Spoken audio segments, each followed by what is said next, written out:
In this video lesson, I will be showing you how to upload video to Facebook Story from computer. So let's get started. First, you need to click Create a Story section at the top of Facebook feed. Next, we have two options, Photo Story and Text Story. We need to click Create a Photo Story option.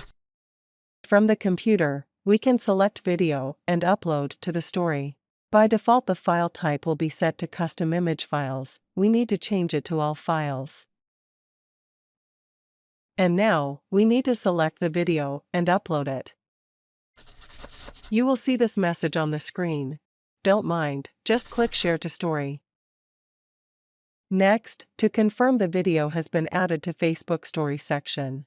Click your Story section to view the video uploaded from computer. And here it is, the video we uploaded to Facebook Story from computer.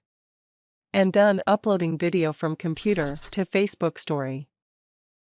I am hoping this content was of help to you. You can subscribe to my channel and click the bell notification icon to get new updates when I add more tutorial content like this.